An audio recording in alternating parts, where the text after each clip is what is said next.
every story appears ordinary until you see the core side of it. And what you're looking for is the story behind the news. We bring it to you from Lagos, the commercial capital of Nigeria. Giving you all sides and political stories round the clock. Every detail from the start line to the final whistle. Core TV News, expanding your view.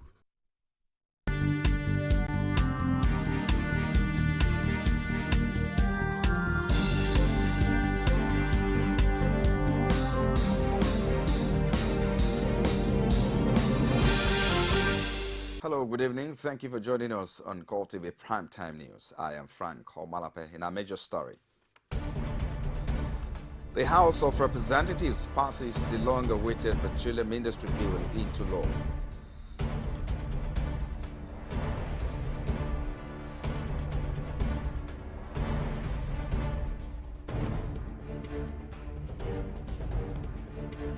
Also in this program, the House of Representatives passed 14 bills that had earlier scaled through in the upper chamber.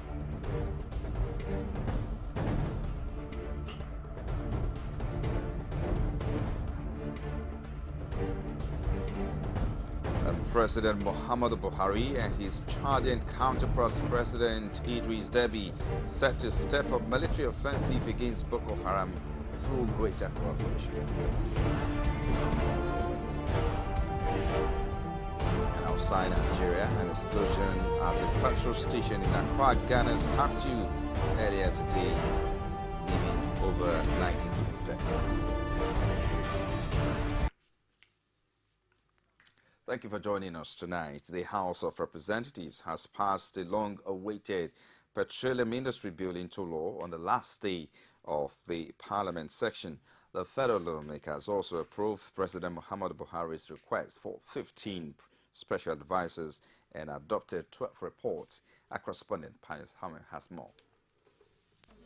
Before the passage of the petroleum industry bill, the House first considered the request of President Muhammadu Buhari to appoint 15 special advisors. But the request did not enjoy easy passage. Leo Oga argued through a point of order that the resolution in the letter is different, and if passed, it will not be the same as what the Senate passed. But the Speaker, Emeka Ihedioha, was quick to call for calm and urged the lawmakers to support the new administration in its quest to function. Here you have a motion that is totally different from what the Senate has passed. And I think, in stating very clearly here, the House has stated the remunerations and all other issues, which is totally different from what the Senate has passed. So I foresee a scenario or a situation, because the word in the Constitution is the National Assembly, setting up a conference committee that will address the subject matter of the lacuna that exists between the Senate position and the House of Representatives position. I believe that if we pass this motion, definitely it's going to be different from what the Senate has passed. And I think as a House, it is important that we address the challenges that has raised in respect of what the Senate has passed, vis-a-vis what we have. President today, labored hard to be president. I think this is the fourth times, and you have to give him the benefits. You have to give him the benefits of coming into a new terrain. And I think we have a duty as a people to support the government to take off. And I would appeal to all of us that we should accommodate these initial mistakes where possible to enable the government take off for the smooth governance of our country. The members were keen to pass the PIB bill, but before that, the House dissolved into Committee of the Whole, where the bill was read for the third time. So, as the Speaker puts the PIB bill to voice votes, from one clause to the other, members responded in the affirmative. Clause 1, 2, 3, 4, 5, 6.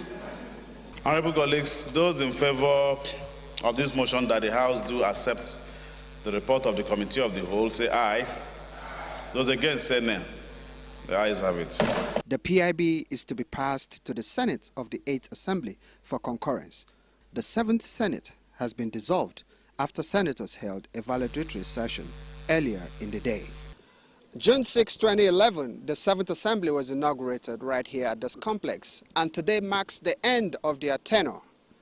Some of them believe that they have done very well, while some felt disappointed.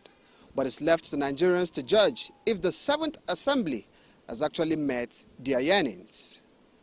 Pius Samuel, Core TV News, Abuja. And while the 7th Senate came to a close with a revelation from the leadership that 123 bills were passed in 4 years. This includes the 46 passed in record time on Wednesday. Senate leader Victor Ndumaigba will disclose this in a speech at a valedictory section, adding that a total of 591 bills were considered between June 2011 and June 2015. This section also provided an opportunity for many outgoing senators to set agenda for the 8th Senate. This is the climax of a session that began on June 5, 2011.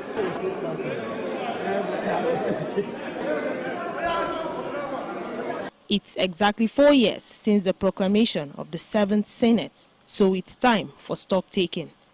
The lot fell on Senate leader Victor Ndumaigba to give an account of the legislative session.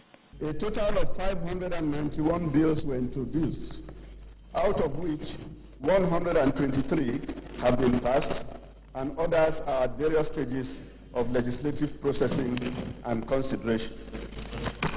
Amongst the bills passed are bills that have far-reaching impact on the policy, such as Occupational Safety and Health Bill. He also delivered what he described as lessons from President Jonathan and PDP's loss at the 2015 election. A second term for any chief executive is no longer taken for granted. Incumbency has its limitations. Impunity is not sustainable anywhere. Internal party democracy is the only assurance to electoral victory. Several other senators paid tribute to the leadership of the Senate for stabilizing the policy in the last 4 years. There were also others who preferred to set the agenda for the incoming senators. And I want to place on record, Mr. President, that the people of Benue are very proud of you, particularly now that you are supporting me for leadership position. Moreover, honestly, I speak as a Christian. I speak as someone who wouldn't want to say a lie, to tell a lie in this hallowed chamber. And when it became appropriate for me and Lawan to team up, you still continue to support that ticket. I want to thank you for that. And the Benue people are also listening and they are watching, and we want you to continue to see that this ticket says true. One of the reasons, one of the things that will make Nigerians really fully appreciate the hard work we work here is if we take a look at this little red book. It is time to review our little red book. Mr. President, 591 bills. If we were to develop a process by which if a bill goes through third reading and goes to another house and could not complete the process of passage before the expiry of the life of the assembly, we have to evolve a system by which the next assembly carries it on as if it is an unfinished business. That way, the resources, the energy, the hard work that has been used, to produce these bills don't go to waste. Senate President David Mark wrapped up the session with a summary of the achievements of the 7th Senate. Let me in all modesty say that the 7th Senate achieved some measures of success in the areas of the number of bills that were passed, motions that were moved in our oversight functions, and in our legislative duties. Some landmark bills passed by this Senate include, but are not limited to, Pension Reform Act, National Health Act, Same-Sex Marriage Prohibition Act, and the Terrorism Prevention Act. No fewer than 3 former Senate presidents, including Joseph Wayas, and a handful of former senators were on hand to witness the end of a session, which many say was quite eventful. And now, one day after the Senate passed 46 bills, the House of Representatives has reciprocated by passing 14 bills that had earlier scaled through in the upper chamber.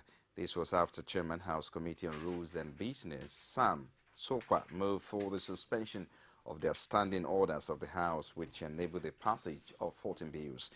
But before the passage of the bill, Speaker Emeka Ihedioha urged the committee chairman to explain the basis for the action. He also condemned people who felt that the Senate erred by passing 46 bills in a day.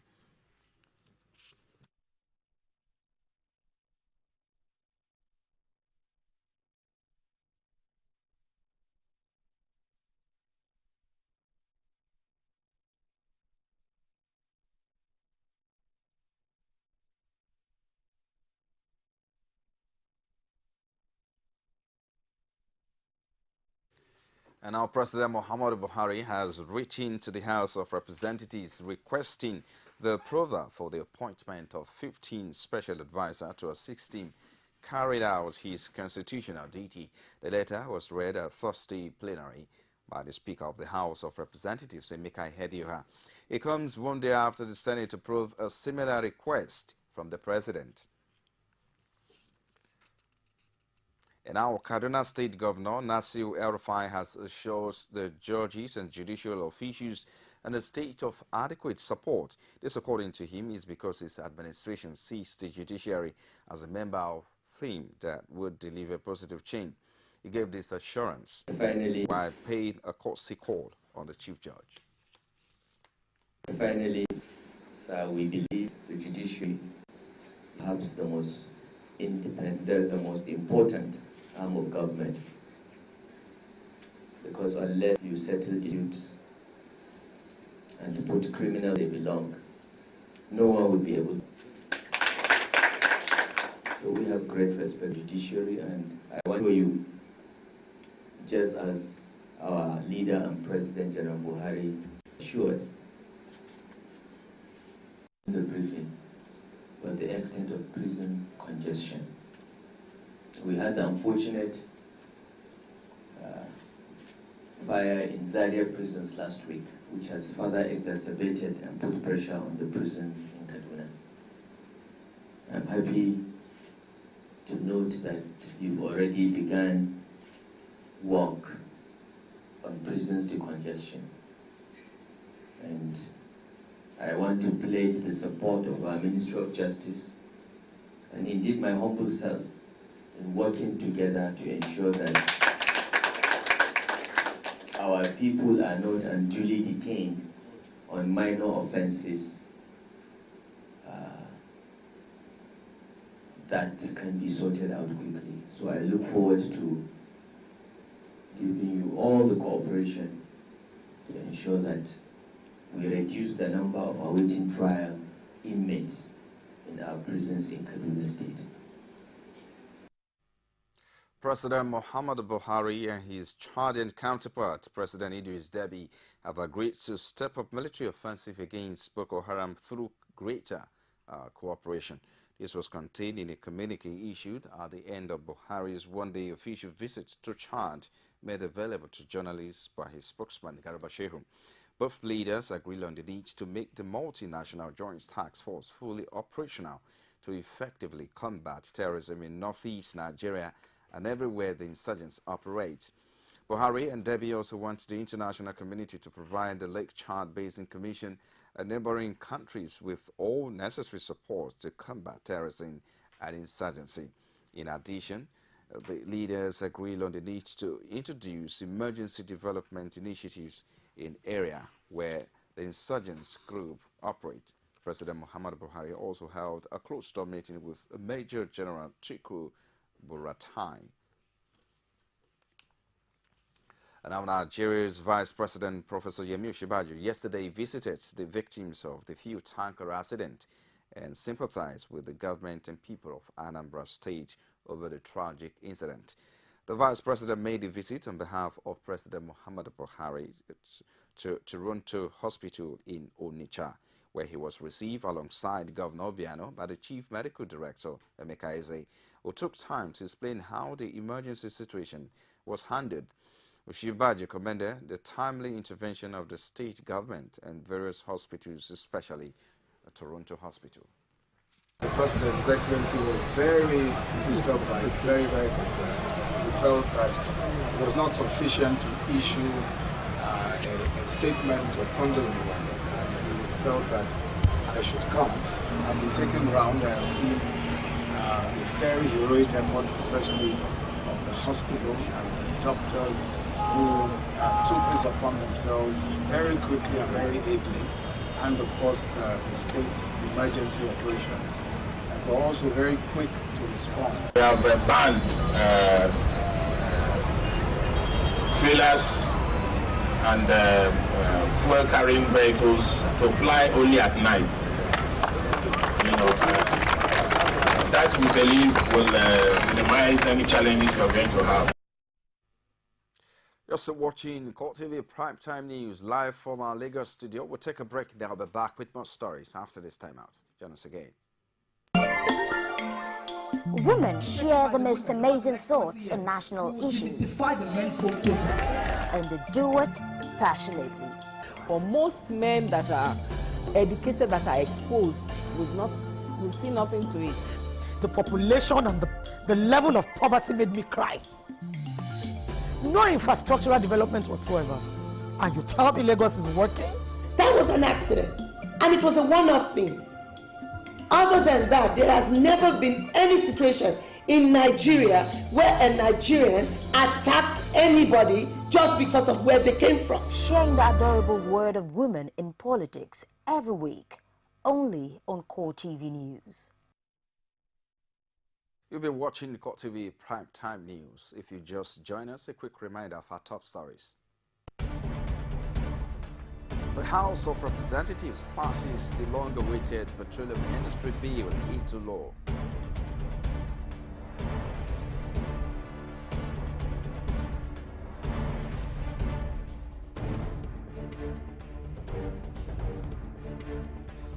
The House of Representatives passed 14 bills that had earlier scaled through in the upper chamber.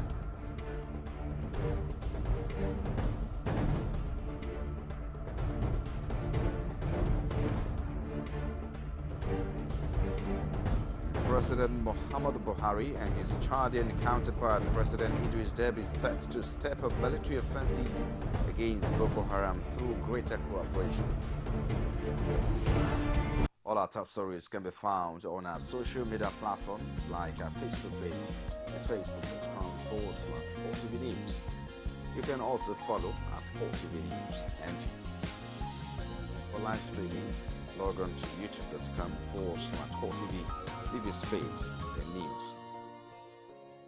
A federal high court in Abuja has fixed June 5 to rule on whether it has jurisdiction to continue to hear the suit seeking to stop 19 all-progressive Congress lawmakers in Ekiti State House of Assembly from launching impeachment proceedings against Governor Ayodele Fauci.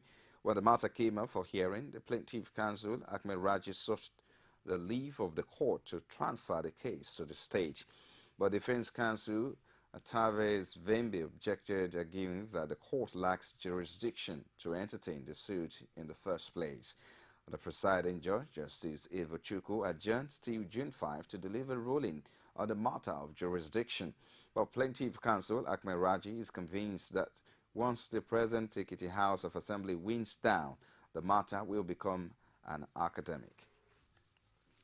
Meanwhile, 19 years after the assassination of the wife of late MK Abiola, the assumed winner of the June 12, 1993 elections, family members, civil society groups, students, and friends demand justice for Kudirat Abiola. Our correspondent Omotayola has details. To commemorate another year of Kudirat Abiola's death since June 4, 1996, the gathering at Ikeja home called on the present-day government to uphold justice and ensure that innocent Nigerians don't suffer and die in vain. I am very upset about the judicial system, but I know that, with life there's still time. And with time, you can always make amends. So I'm hoping that with the new disposition we have now, things will move forward, and the judicial system will not be handicapped. We ought to have recognized her here on national level. It's a shame that foreigners have to show us what to do. It's high time we do that.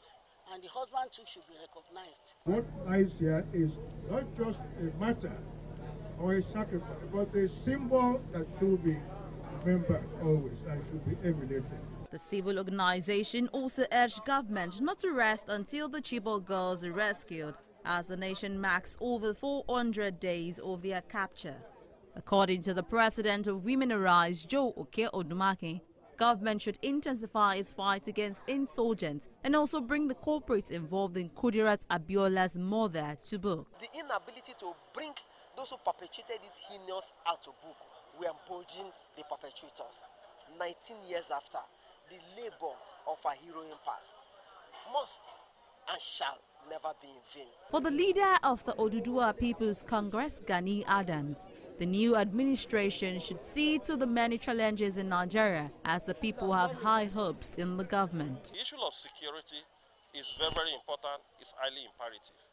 The government should make sure, give the citizen enough security so that you'll be safe in anywhere you are. The resolve of the gathering was to uphold the values late Kudirat Abiola lived and died for, as they prayed for a better and greater Nigeria.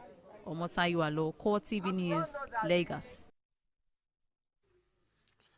Now, two former governors, Babatunde Fashola of Lagos and Rabiu Kwankwaso of Kano, have been honored in recognition of their service while in office. Babok University at Ilison Remo bestowed the honor on both men while also endorsing them as honorary members of the Alumni Association of the institution. The Inspector General of Police, Solomon Arache, has promised to flush out bad elements from the police force. It made this pledge shortly after decorating 40 newly promoted senior police officers in Abuja. A correspondent, Pius Sanya, has details. A day after meeting with President Muhammadu Buhari alongside other security chiefs, the Inspector General has again warned senior officers against indulging in acts of corruption. Arase maintained that the only way to ensure adequate policing across the country is to be clear of acts capable of bringing disrepute to the force. He reaffirmed his readiness to flush out bad elements in the police and charged the promoted officers to take the welfare of officers and men under their command seriously.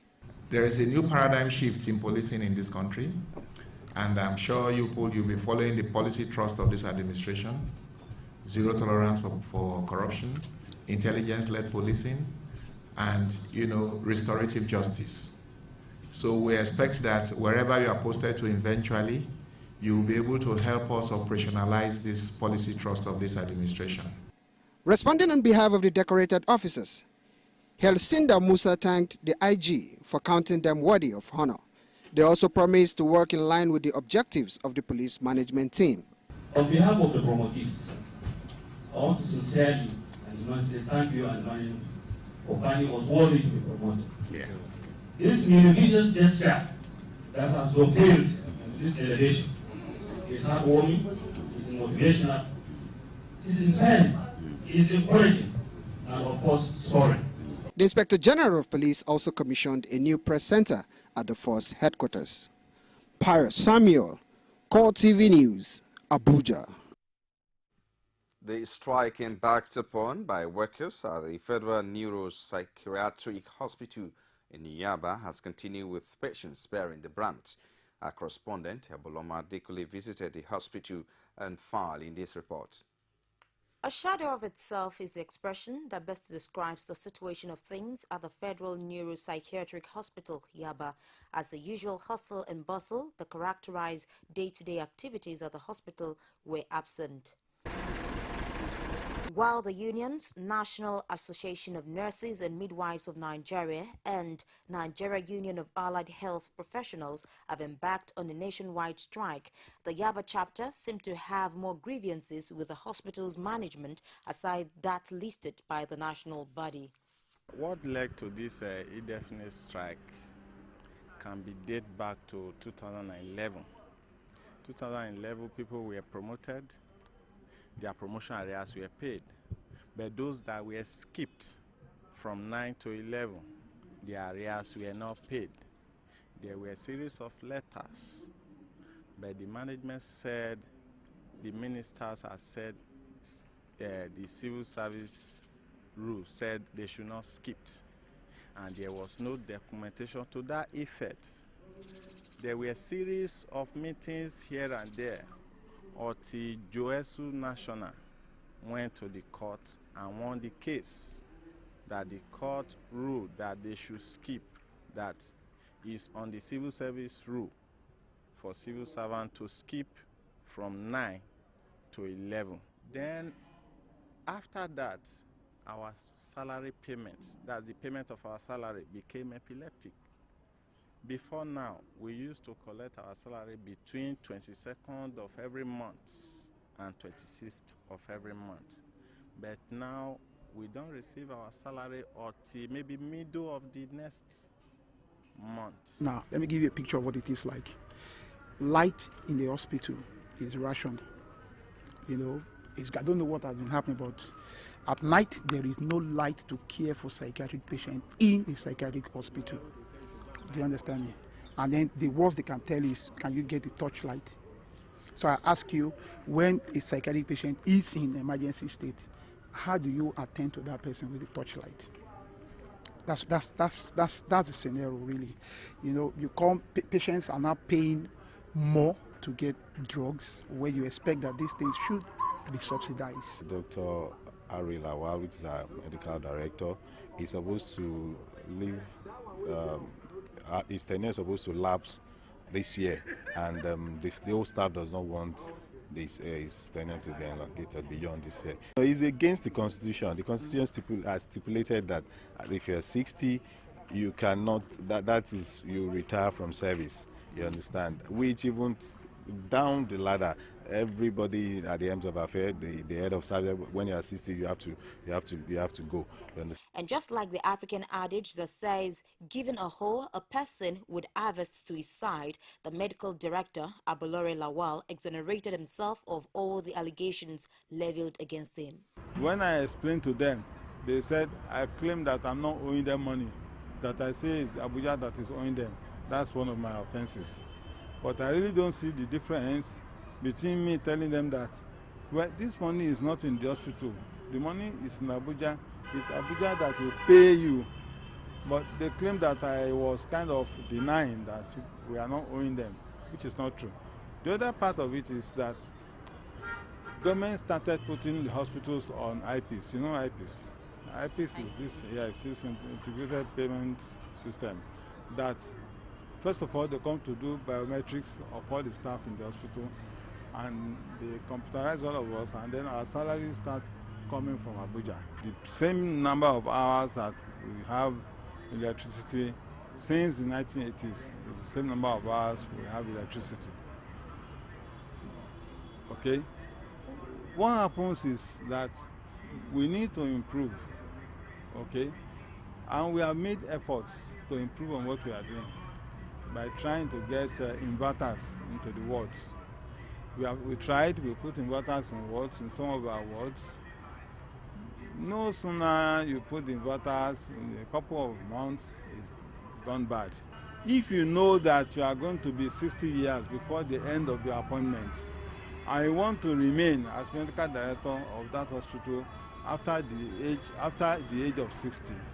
The circular says that you should resign your appointment as a consultant in that hospital, which is actually what is happening now. I resigned my position as a consultant psychiatrist in this hospital when I was appointed, submitted it and did the right thing to do.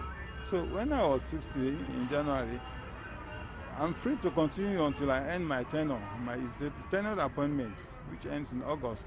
But the question is, when will the strike end? As I'm talking with you, it's not in view, because it's an indefinite strike, and we don't know what until our demand. Ebuloma Adekunle, Court TV News, Lagos. You're still watching Court TV Primetime News. After the break, we'll bring you stories in sport and outside Nigeria. Stay with us. As news breaks, people don't let events pass without giving their comment or reactions. When the problem arises in society, these are the people that will be consulted. To cleanse the corruption in society, we are not to provide information for good life and also security of life and property in this country. The academic society have the loudest voice on this platform. Whether you call it a sovereign national conference or a national conference, it is about the people of Nigeria. There should be a change in power. In any way they can do it. I think there's a script already. Every Tuesday at 8:45 p.m. on this station. From the Ivory Tower, a must-watch for the learning minds. Our style, that's what he delivered. Usain Bolt storming, now he takes Puyol with a flying lead. Go taking them out in the lead and really.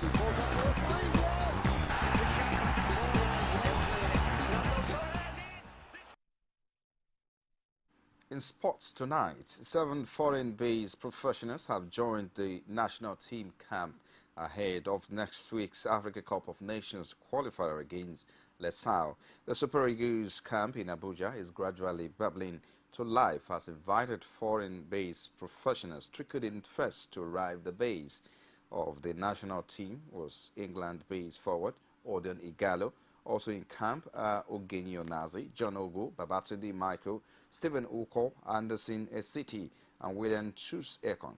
According to Kechi, all the foreign-based players to be in camp or before midnight on Wednesday, June 3rd, except Aaron Samuel, who was granted permission by the big boss. Nigeria will take on the charge at the Ahmadu Bello Stadium in Kaduna on June 13 as the race for Gabon 2017 begins across Africa. Belgium have jumped above Argentina into second place in the latest edition of FIFA's World Ranking, their highest ever position. The Belgian national side did not play during the most recent rankings window, but went second behind Germany due to the devaluation of past results. Belgium visit France would jump 2 places to 9th for a friendly on Sunday before visiting Wales for an important Euro 2016 qualifier next Friday. The two sides are currently tied on 11 points at the top of Group B, with Belgium edging ahead on goal difference. And now Lucy Safarova fought back to beat Serbia's Ana Ivanovic and become the first Czech woman to reach the French Open final in 34 years. The 13-seed trailed 5-2 in the first set, but they reeled off 5 straight games on her way to a 7-5, 7-5 win. She goes on to face world number 1 Serena Williams on 23rd set time Helsinki in Saturday's final. Safarova made the Wimbledon semi-final last year, but is through to her first Grand Slam final. The 20-year-old will try to match the achievement of her compatriot Hana Mandlikova, who won the title in 1981. Serena Williams reaches the final of the French Open after a fight to beat the Helsinkis and reach the French Open final despite struggling with illness. The top seed took 100 games, or 10 games rather, in a row to win 4-6, 6-3, 6-0 and set up a final against Lucy Sarafova on Saturday. Williams, 33, has been unwell throughout the tournament and struggled as temperatures soared in Paris. The American world number 1 is trying to win her 3rd French Open and 20th Grand Slam singles title. And outside Nigeria now, Egypt's Court of Cassation has ordered that former President Hosni Mubarak be retried over the killings of protesters in 2011. The judge accepted the public prosecution's appeal against an earlier court ruling that dropped the case against Mubarak last year. He said that the issue is still on. An explosion at a petrol station in Accra, Ghana's capital, earlier today has killed at least 90 people. The incident was caused by a fire at a nearby lorry terminal. Flames spread to the state-run oil petrol station through spewed fuel floating on the flood water, killing many who had sought shelter from the storm at the fuel station. Many were burned while some were trapped in the charred wreckage of cars and minivans parked. Eyewitnesses say the force of the blast gave only few people the chance to escape. The incident has been described as the West African nation's worst disaster in more than a decade. And in entertainment now, popular Nigerian artist Femi Adeyinka, aka Capital Femi, has announced that he is quitting Kenny's Music after his recording contract with the entertainment company expired. Femi, the younger brother of his comedian Benga Adeyinka, has the option of renewing his contract with Kenny's Music, but decided to move on following some irregularities and shady circumstances that saddled his relationship with the label.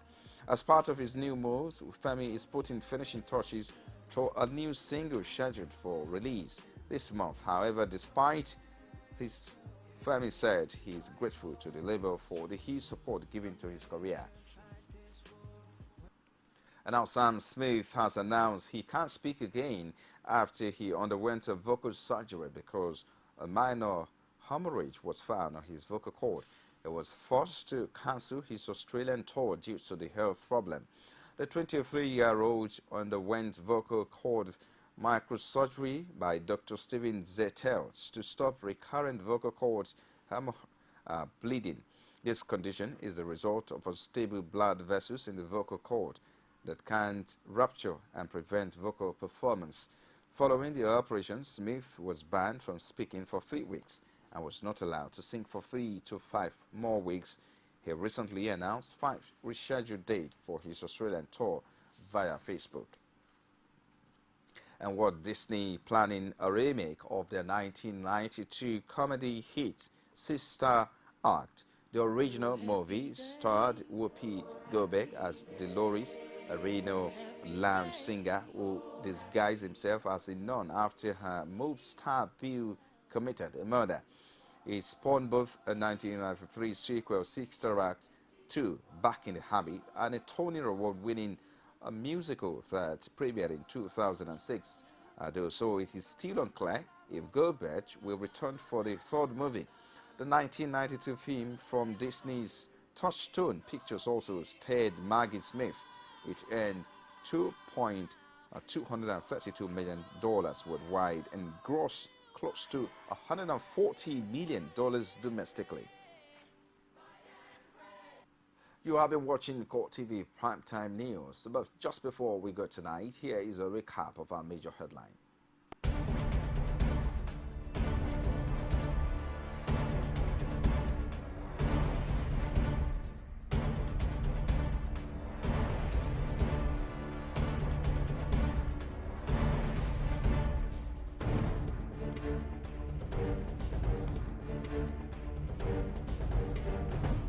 We also brought to you that the House of Representatives passed 14 bills that had earlier scaled through in the upper chamber.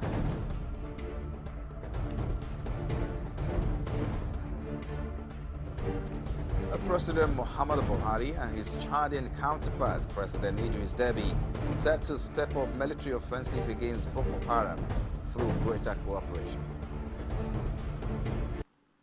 Well, and that's it tonight. Many thanks for watching. On behalf of the entire school, I am Frank Omalapeh. Have a splendid night rest.